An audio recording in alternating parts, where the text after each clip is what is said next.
Alright, guys, you know me. I'm a bad Marvel hater. I hated mostly everything from Phase 4, except for Hawkeye. Hawkeye is amazing. It's amazing. Go watch it. Best Christmas thing ever. Best Marvel Phase 4 thing by far.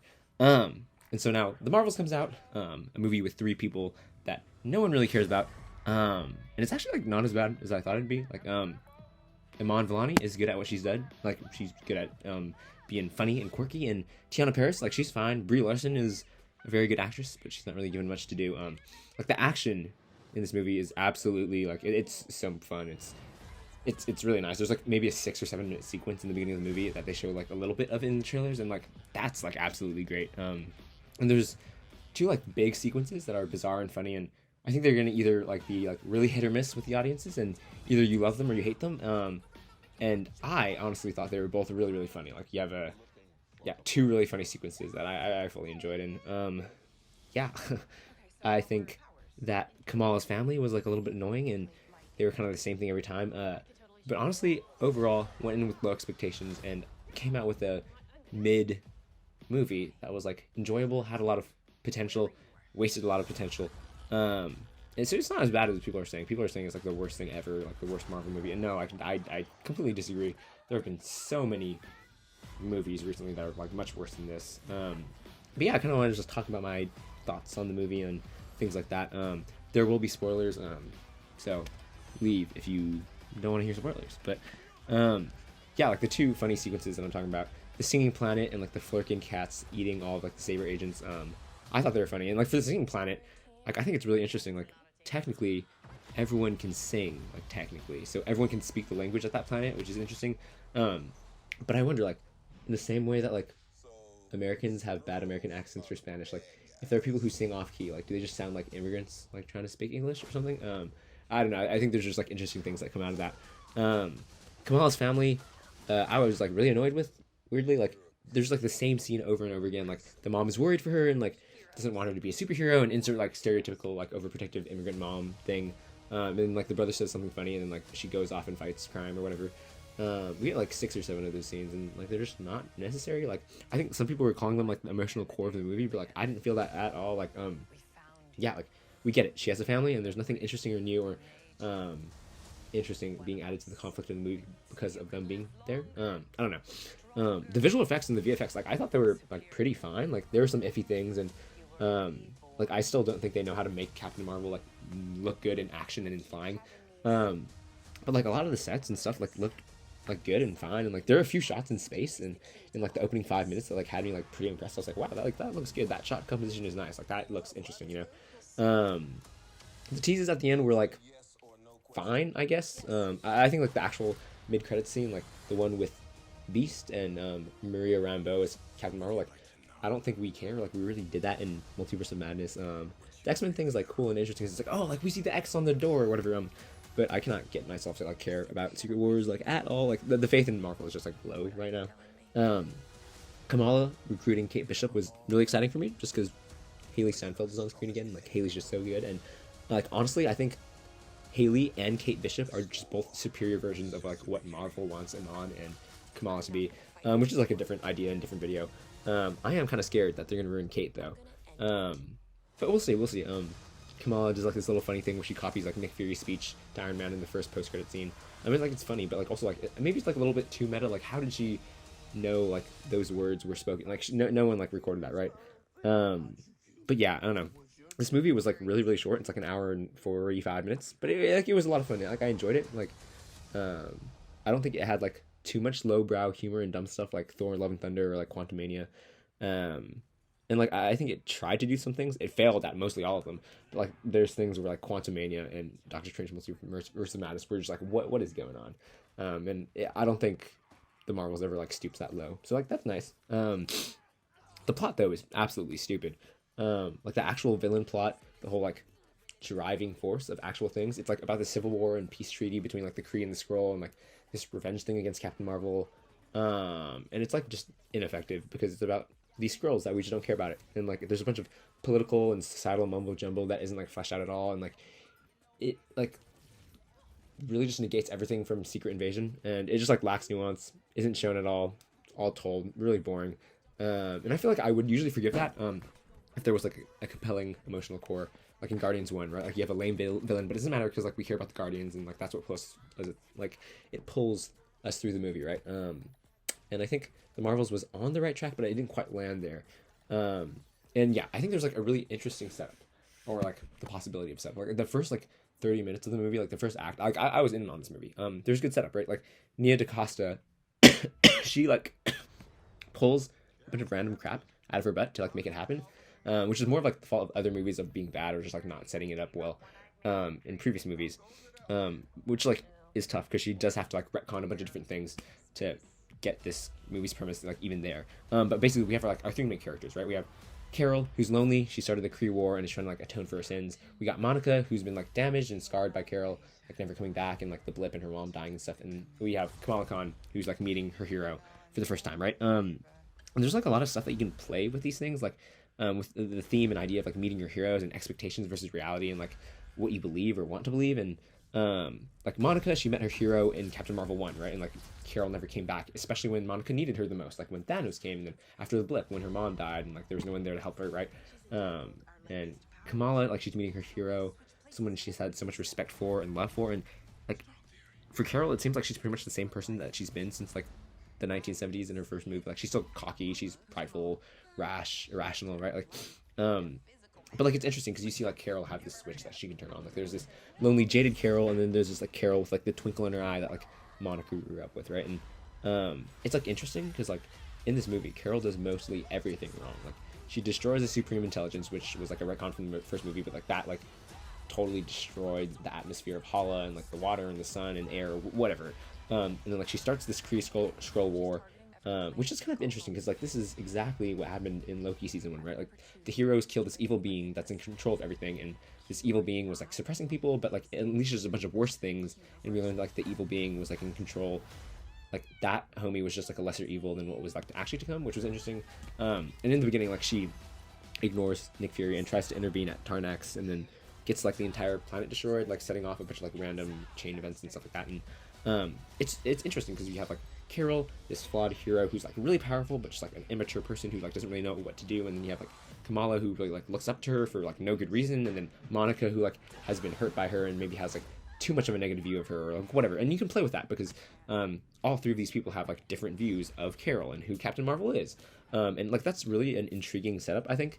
But like not even once like is Carol forced to confront her mistakes, right? Like and her issues with Monica and Kamala. Like these are like two people who have like are important relationships to her and are defining who she is as a hero and as a person, and like not even once is she able like or forced to confront them in like a meaningful way. And like yeah, that's strange, and it's just I feel like freaks of edits and reshoots and studio mandates and stuff, because maybe I feel like Nia DaCosta in the setup, like you see a really good movie in here, right? And there's also like other things of that too, like the team dynamic is interesting because like Carol is the oldest and she's the most powerful and she's the most experienced, but like she's also really immature and impulsive, and Monica is like clearly the better leader, and like but still like Carol is far more skilled. Like she's more powerful, she's a phenomenal pilot, and she can just get things done. And then I thought like there's so much to play there with like the power dynamics and also the power switch dynamics, and like also like only one person is able to use their powers at one time. Like that could have been interesting. But I did think for the most part like it worked pretty well. Like at first I was confused, but like it makes sense that they switch when they use them at the same time, right? Like which it does make it like harder for the three of them, and like it creates some amazing action sequences, and like really I thought like the action was so acrobatic and different, and interesting in this movie. And yeah, I do think like it's interesting that like not one person had an argument over like who should be fighting or using their powers at one time. Like right, like only one person can use their power at a time, and I think it's a really real missed opportunity when you have like an overly eager Kamala, you have like a hothead, impulsive Carol, and like a control freak, straight man Monica. Like not once did they even argue over who should be the one fighting Darwin. Like it feels totally natural for these characters to like do that, but they never did. And so like I don't know, missed potential like there. And yeah, I do think that there's like a good structure that this movie has with like the rhythm of the different planets, right? Like it's the same thing every time, and like it's easy to track like the goals of the villain and our heroes, and like see them change through like basically you go planet by planet, and there's something that Darben wants to steal, and the Marvels need to go stop her and save the people of that planet, right? You have like stealing the air from Tarnax, stealing the water from Aladna, and then like the singing planet, right? And then stealing the sun from Earth, right? And these three scenes are like the ones that I'm like looking at and like where I think this movie failed, which is really interesting. Tarnax, like that's the first one where they're stealing the air, right? Like they don't know how to switch their powers yet, right? So Carol just tells like Kamala and Monica to mostly like stay on the side while she goes and saves people. But then she realizes she can't save everyone, and she makes the call to like save who they can and like leave a lot of scrolls for dead. Like they leaves like a lot of scrolls for dead. It's crazy. And Kamala's mad at that, and like then the very next scene, like Kamala's like handing a stuffy to a kitten scroll and saying like Captain Marvel will fix everything, and like that's really weird. Like that's a problem in this movie. Like Kamala holds Carol in the highest regard, and like in her show, like she's this big fan of Captain Marvel, and we're like never given a reason why. And like that was a criticism. Like people are like, why does she love this Captain Marvel person? Like no one in this universe loves her, and no one outside of it loves her, right? Like, and we're shown a multitude of ways that Captain Marvel doesn't live up to that standard, and Kamala's view of Carol never changes. And like Carol honestly is really bad this movie. Like she created a civil war. She created a planet where so many people are dying and struggling and hurting, and it seems like she's trying to like atone for those mistakes and like fix it. But like in those 30 years since like she was gone, like what did she do to try to fix it? Like, and eventually like just like the solution is to like fly into the sun and make it a sun again, and like that like just makes no, like it was just confusing. And then so that was tough. And it seemed like they were sowing the seeds of like, oh, like, you know, Captain Marvel does kind of know that like sometimes you can't save everyone, and like Kamala has to like learn that lesson, and like the breaking of innocence, and like that could have been interesting, but they didn't even do that at all. So yeah, like, and then they have the Aladdin scene, the singing planet, which it was just weird that she's married to this Korean pop artist guy, and they like have a musical planet, but like don't have like a big musical number. Like they like felt like they were trying to go for like the fun musical thing, but like they held back. They didn't like go for it fully. They didn't commit, you know. Basically, like they fight, Darben overpowers them, and then they flee, right? And they're in the ship, and Carol's flying and trying to lose all of like the bad guys, and she thinks that she can take them all, right? But like Kamala, she overrides the ship, and they escape through like a jump point or whatever. And this part of the movie is like really just like set up terribly, like partially because the conflict doesn't put any like interesting views against each other, and like also because the situation isn't like conducive to actually furthering the plot lines or like the character conflict. Like I get Carol wants to save the people of the planet, right? Like, but her evading all these ships like isn't going to stop that. Like people are just like dying anyways, and like you could go down the route of like how like, oh, Carol is just like blinded by her pride or whatever, but like that's not even like what the movie is trying to say. Or like yeah, in doing that, like you just have to make Carol really stupid. And Kamala does have a point when she's saying that like they need to escape and save who they can, like because that's what like Carol just told her, right? But if she truly believed that, like she would just like either leave the bangle behind in a safe place or just not come at all, like. And like we learned from the TV show, like the bangle doesn't give her powers; it just unlocks her powers because she's a mutant, right? Like she just does not need to be there. It's just like a contrived thing that doesn't make sense. And yeah, I don't know. They like work the stakes there really weirdly. And the final fight near the sun, it was just dumb. Like killing Darben was too easily, and like Darben getting the second bangle just makes no sense considering the blocking of that scene. Like Monica and Carol moved closer to Darben after she got stabbed, right? And like Kamala like was in the back. But as soon as like Carol lifts the wall off of Darben, like Kamala like magically appears in like arm's reach of like Darben to like be able to like grab her in a like chokehold and get the bank. Like it was just like what? And this is the thing where like they have to have this incursion just so they can have like Monica trapped in another time or dimension or reality just so they can have that end credit scene, right?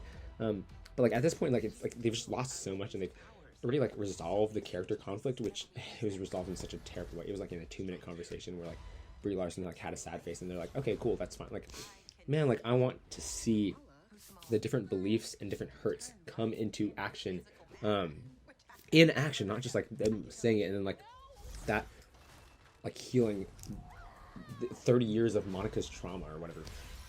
So that was like unfortunate. And yeah, like part of that problem is like the movie doesn't give characters ideologies that will come into conflict with one another, and like even when they do, like they don't let them clash, right? Like Monica like blames Carol for not being there, right? But like Carol has a legitimate argument why. Like sure, there's her feeling bad about like starting the Korea War, but like that just came out of nowhere, and that was just created solely to give like the villain like a reason to exist in this movie, right? And like Carol legitimately was supposed to be a protector of an entire species and find them a new home, right? And then she became like a galactic defender because she's super powerful, right? And like, yeah, Monica needs her or whatever. Like, I need my aunt or whatever. But like, also entire civilizations need her, right? And that's like a big problem that should have come up. And I think that's a way that you can really write Carol, right? Like, she's extremely powerful and she can like defeat mostly anyone, right? But she can't be everyone all at once, right? Like, that should force her to make her like important and costly decisions, like where sometimes like there are two good decisions and you just can't choose both. And like you can do interesting things with that, like when you have that power switching dynamic where like you can literally be in multiple places, right? And I feel like there's a lot of thematic things there that you can go into that they just didn't, right? And if you like just strip this movie down to the core, like Monica and Kamala are just not real characters, right? Like they aren't. Like, what did you learn about Monica in this, and what do you learn about Kamala in this movie? Nothing, right? And like this movie should have been a movie learning about Carol, especially with like how Monica and Kamala are like used as plot devices, just to be like put into situations that should reveal flaws in Carol and like force Carol to change, right?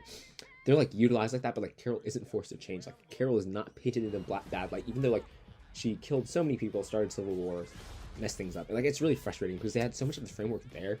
I really do think it's like a Kevin Feige problem because like Nia DaCosta in an interview said like it was a Kevin Feige film, it wasn't my film, and like that's really tough. And it's like hard to see like glimmers of light in there in this film. And I still think I'd put it over like Quantumania, Love and Thunder, and probably like Multiverse of Madness, like mostly because it's like it is really fun and entertaining, and like yeah, it's not outrageously bad, but like it could have been just so much more, and like all the interesting threads were never pulled on, and that's like unfortunate. But yeah, I think that's kind of what we're going to be seeing from Marvel from now on. So yeah, a solid like 65% maybe, probably. But yeah, I'm just hoping that, I don't know, what's the next movie? Deadpool 3 is better. We'll see. But yeah,